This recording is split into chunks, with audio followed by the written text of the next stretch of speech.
They want you to say her name. Her name is Breonna Taylor, and we're saying the part they forgot today on The 10th Man.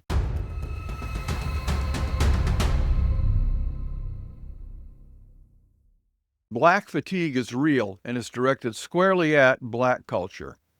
Not the people. Everybody still judges people as individuals. But when you see black leaders like Oprah and Al Sharpton attacking the police in support of criminals and losers, you can see the culture is bankrupt.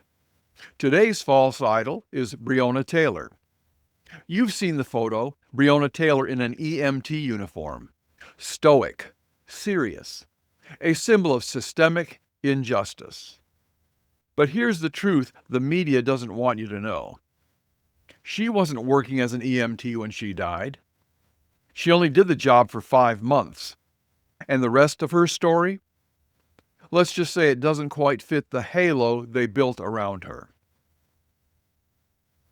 Breonna Taylor was an EMT for just 5 months in 2016. Not 5 years, not even 1 full year. Just long enough to not complete her probation, and then she left, or possibly quit before she got canned. After that, she worked in a hospital as an ER tech. Not a first responder, not out saving lives in the street. Yet every major outlet kept pushing the EMT image because a woman in uniform is easier to sanctify than a woman with, let's say, a complicated backstory. The city of Louisville, Kentucky paid Breonna Taylor's estate $12 million. Why? Not because the raid was unlawful. A judge signed the warrant. Not because the officers were racist. They weren't. But only because the optics were radioactive. And her boyfriend, Kenneth Walker, the man who shot a cop during the raid, he walked away with a $2 million settlement of his own after leading Breonna into the hallway where she was shot. He was unharmed, she died, and now he's rich. Meanwhile, Sergeant Jonathan Mattingly, the cop who got shot, sued Walker for damages and lost. That's right, the wounded officer sued his shooter and lost in court. I guess there is separate justice for millionaires. So go ahead, tell me again who the victim is in this story. Before we continue, if you're done with phony narratives built around scrubbed bios and staged uniforms, hit like and subscribe, and click notifications because the algorithm will never tell you what we're about to walk through. The media painted her as a nurse in scrubs. But let's talk about the company she really kept. Breonna Taylor dated not 1, but 2 drug dealers. The first was Jamarcus Glover, a major narcotics trafficker in Louisville. Her car was used in his operations. Her apartment was one of several of his drop houses being raided that night. And the second, Kenneth Walker, the loser she let shack up with her, and who fired at police and started the chaos that night. When Walker came out shooting, it was probably because he thought Glover was back on with Breonna. Breonna loved being a healthcare professional, said her sister Janiah. But somewhere along the line, that love didn't stop her from aiding drug distribution. Her name was on the rental car, and it was tied to a murder. Her address was used to run a trap operation. Meanwhile, drug overdose deaths were, and still are, skyrocketing. But we're told this is who we should honor? She supposedly wanted to be a nurse, while millions of families are burying kids from the very drugs these men pumped into the streets. Oh, and 2 murders were tied back to this healthcare professional through associations with her ex. But they don't talk about that. It doesn't fit the hashtag. Now ask yourself, if she was an EMT and a medical professional, where are her glowing performance reviews? Where are the "she saved my life" stories from patients or from coworkers? They don't exist because she wasn't in the job long enough to make a dent. If she had been exceptional, I'm sure we would have heard about it. Instead, we just get the uniform photo over and over with nothing else to show for it. And that photo? It was taken in 2016, 4 years before her death. It shows her during the 5-month job she left before even completing probation, yet that outdated image became the emotional centerpiece of a national movement. Repeated over and over, not because it reflected reality, but because it fits the script. And that's what it takes to train AI and the search engines, and we told you all about that in the last podcast.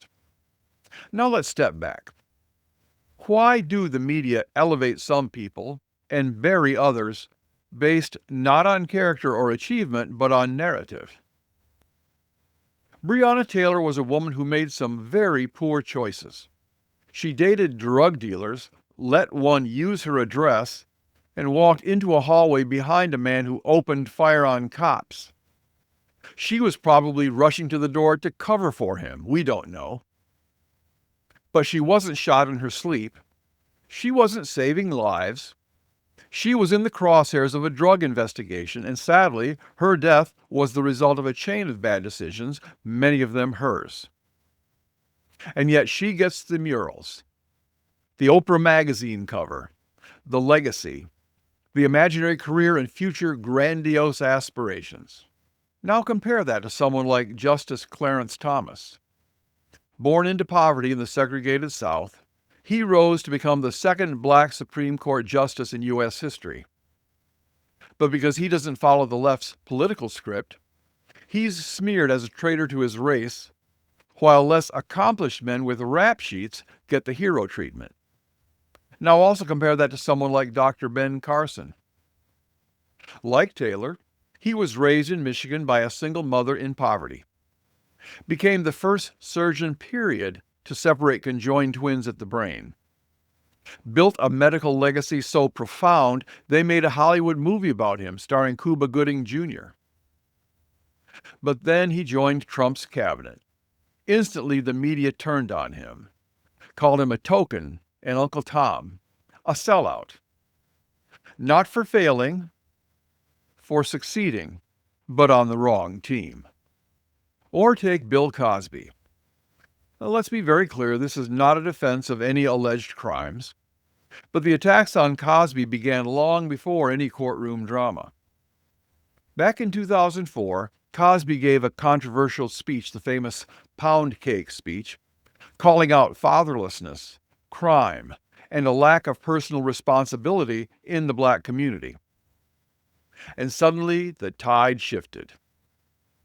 The man who once told America to get an education and raise their kids right became a target. Not for what he did, but for what he said. Now, years later, the allegations that finally took him down may be serious, but the cultural assassination began long before any accusers came forward. And you can't help but wonder if the momentum behind those allegations had more to do with what he represented than what he allegedly did. So here's the truth. Breonna Taylor wasn't a lifelong EMT. She wasn't a hero. She was a woman with poor judgment surrounded by dangerous men. And the media scrubbed her history cleaner than a campaign ad. If they have to lie to make someone a martyr, maybe they're not a martyr. Maybe they're a marketing campaign. This is the 10th man. We don't follow the crowd. We ask the questions the media refuse to.